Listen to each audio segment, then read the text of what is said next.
savait à quoi s'attendre face à Elverum. L'année dernière, on a joué 2 fois face à eux et ça a toujours été très compliqué.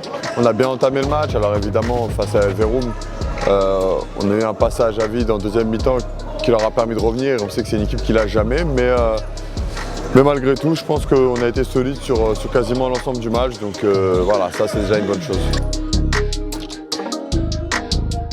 On restait sur 2 défaites en Ligue des Champions. Donc évidemment que ça avait son importance de gagner ce match-là. Ça nous permet d'engranger des points, d'engranger de la confiance aussi après les matchs de championnat qu'on avait joués qui étaient plutôt intéressants. On a trouvé l'ingrédient manquant à nos défaites, c'était évidemment l'intensité, c'était l'envie d'aller vers le but, l'envie d'être dangereux toujours. Et c'est ça qui a fait la différence. On a été plus agressif, que ce soit en défense comme en attaque. On a aidé nos gardiens à faire des arrêts. Derrière, ça facilite leur travail comme le nôtre. On peut monter les ballons, on peut mettre des buts faciles et on peut creuser un écart de plus en plus conséquent. Donc voilà, c'est sur cette méthode-là qu'il faut se baser sur les futures rencontres.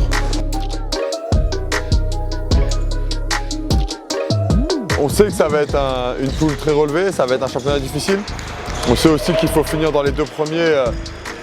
C'est très important cette année de finir dans les 2 premiers au vu de ce qui s'est passé l'année dernière et de cette pandémie. Donc oui, c'est un beau challenge. C'est un beau challenge qu'on a là. On s'est mis un peu des bâtons dans les roues en perdant ces 2 matchs, dont un à domicile. Donc ouais, un beau défi à relever, mais je pense qu'on va être fin prêt pour le faire.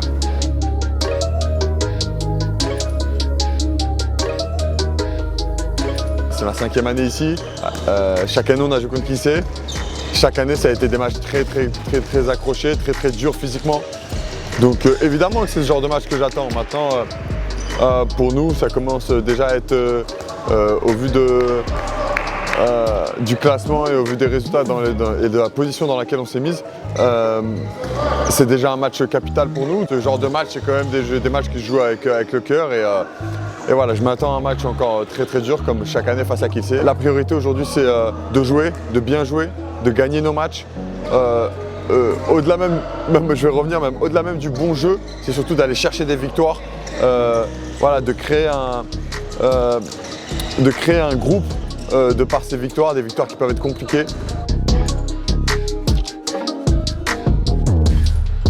Tout simplement parce que déjà c'est un leader.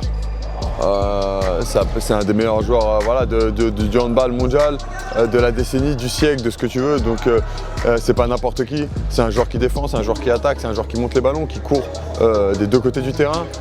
Voilà, c'est un joueur précieux, même dans l'intensité, dans l'état d'esprit qu'il a sur un terrain. Donc évidemment que la perte de Nico est très dommageable. On sait que voilà, c'est le jeu. On est très triste, on est tous très tristes et très touchés par sa blessure. Mais maintenant, comme je viens de dire, c'est le jeu. C'est le risque du métier, j'ai envie de dire. Aujourd'hui, on se doit d'être prêt à relever ce défi, justement, à mettre encore plus les bouchées doubles. Parce qu'on sait que voilà, Nico était une pierre angulaire de notre jeu, même de notre état d'esprit. Il était très important pour nous tous. Et je pense que voilà, on ne va pas chercher à le remplacer.